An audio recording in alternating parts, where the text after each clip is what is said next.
sebetulnya isu-isu ini atau bentuk ini itu berkembang di masyarakat. Saya percaya bahwa masyarakat Indonesia itu pintar. Meskipun ada ahli yang mengatakan IQ orang Indonesia itu cuma 75. Kalau 75 kan lebih pintar dari monyet sedikit. Saya tidak setuju. Orang Indonesia banyak pintar-pintar kok.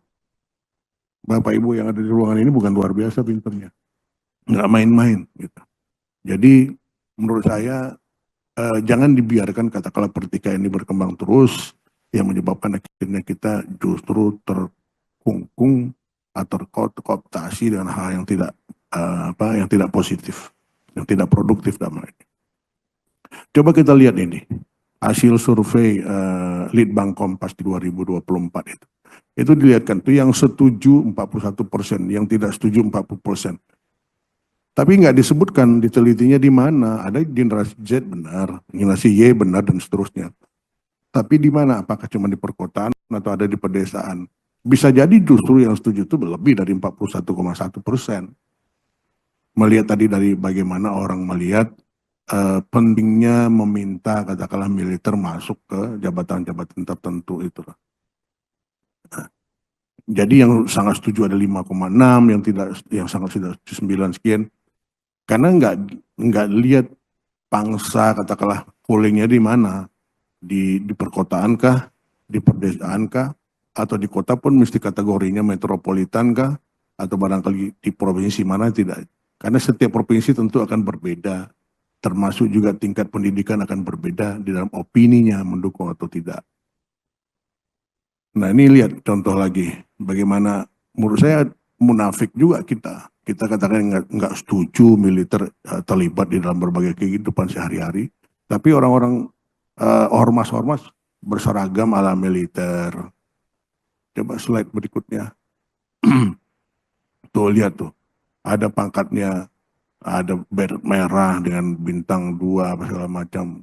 Orang-orang yang menjadi tentara memerlukan latihan yang nggak sebentar, mesti latihan dasar 4 tahun. Kemudian ada pendidikan khusus lanjutan perwira 2 kali, Susalpa 1, Susalpa 2, ada Sesko, ada juga Lemhanas bisa sampai ke situ. Ini mereka tiba-tiba dengan semua atribut itu bergolak militer.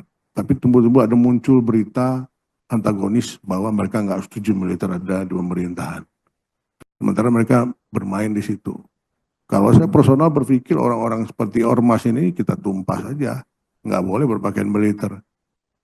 Coba sama dengan orang ormas tiba-tiba menggunakan pakai katakanlah atribut dia sebagai anggota DPR, kan kita nggak terima. Orang DPR begitu susah, melaksanakan kampanye berbagai katakanlah kegiatan, tiba-tiba mereka menggunakan atribut itu. Jadi menurut saya, ini baru terjadi setelah reformasi kejadian begini. Terlalu bebas orang berbicara tentang demokrasi, padahal di dalam demokrasi itu,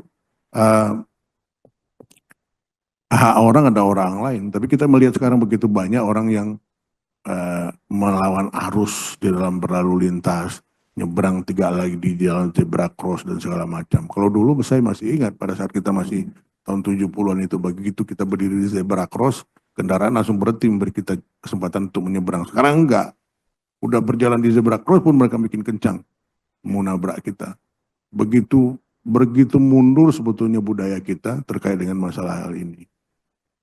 Orang terlalu banyak belajar dari sosmed, terlalu banyak belajar dari katakanlah internet yang menyebabkan akhirnya orang tidak bisa lagi memilih menentukan mana yang pantas untuk menjadi budaya di negara ini atau mana yang bisa diterapkan dimanfaatkan di negara ini.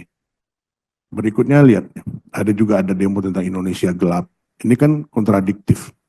Ada 7 hal yang mereka sampaikan, tapi yang menjadi perhatian saya mereka bicara tentang menolak dui fungsi. Saya pikir bukan bicara tentang dui fungsi. Di dalam 7 poin itu, 1 poin menyangkut tentang dui fungsi ini pesanan. Bukan murni pure dari mahasiswanya. Kenapa mereka berpikir tentang itu? Kalau sekarang ada pemerintah yang ada kebetulan presidennya mantan militer seorang jenderal. Tadi ada pesanan. Kembali ke tadi yang menyampaikan bahwa terlalu banyak orang pintar di negeri ini akhirnya ribut, argumentasi, kemudian berbagai debat publik terkait dengan itu, yang akhirnya membuat kita kehabisan energi, yang kaya tetap kaya, yang miskin makin miskin, negeri kita nggak berubah untuk lebih maju.